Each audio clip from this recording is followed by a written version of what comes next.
हरे कृष्णा। आपने कभी सोचा है भगवान श्री कृष्ण का जन्म ऐसी परिस्थिति में क्यों हुआ जब चारों ओर अंधकार था।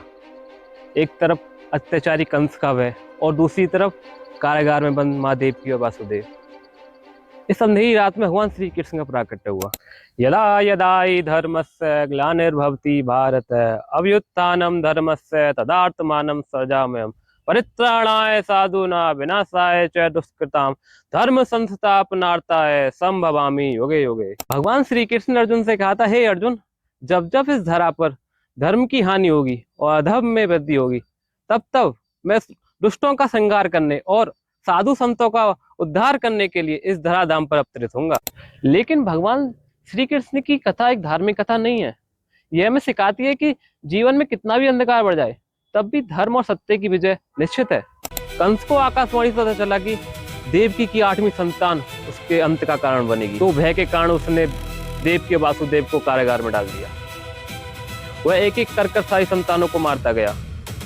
फिर वह रात आई जब भगवान श्री कृष्ण का प्राकट्य हुआ। आधी रात का समय था, भयानक वर्षा हो रही थी, कारागार के दरवाजे स्वयं खुल गए थे, पहरेदार सारे सो गए थे। तब वासुदेव जी ने भगवान श्री कृष्ण को टोकरी में रखा और वो गोकुल की ओर चल पड़े। जैसे ही वो यमुना तट पर पहुंचे तो शेषनाग ने अपने फनों द्वारा भगवान श्री कृष्ण की रक्षा की और फिर शुरू हुई भगवान श्री कृष्ण की बाल लीलाएं। कभी माखन चुराना, कभी गोपियों के साथ बाल लीलाएं, कभी काली नाग का दमन और फिर गोवर्धन पर्वत उठाना। जब इंद्र के अहंकार के कारण ब्रज में भारी वर्षा हुई थी, तब भगवान श्री कृष्ण ने अपनी कन्नी उंगली पर गोवर्धन पर्वत को उठा लिया था और सारे ब्रजवासियों की रक्षा की थी। लेकिन इन लीलाओं का संदेश क्या है? माखन चोरी हमें सिखाती है भगवान श्री कृष्ण हमारे धन के नहीं, हमारे हृदय और प्रेम के भूखे हैं। कालिया नाग की लीला हमें सिखाती है कि शक्तियों का सही उपयोग दूसरों को नष्ट करने में नहीं, बल्कि दूसरों की रक्षा करने में है।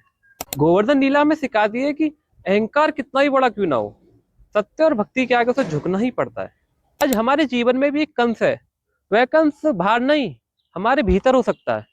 हमारा क्रोध, हमारा लोभ, हमारी ईर्ष्या, हमारा अहंकार और हमारा भय। इसलिए जन्माष्टमी केवल भगवान के जन्म का उत्सव नहीं, यह हमारे भीतर नई शुरुआत का अवसर है। तो इस जन्माष्टमी आइए, अपने बच्चों को कृष्ण कथा सुनाइए, अपने परिवार के साथ कीर्तन कीजिए और अपने जीवन में भक्ति, प्रेम, सेवा और संस्कार का स्थान दें। इस पावन अवसर पर नामट्टा केंद्र जेवर आप सभी को श्री कृष्ण जन्माष्टमी के भव्य उत्सव पर सादर आमंत्रित करता है।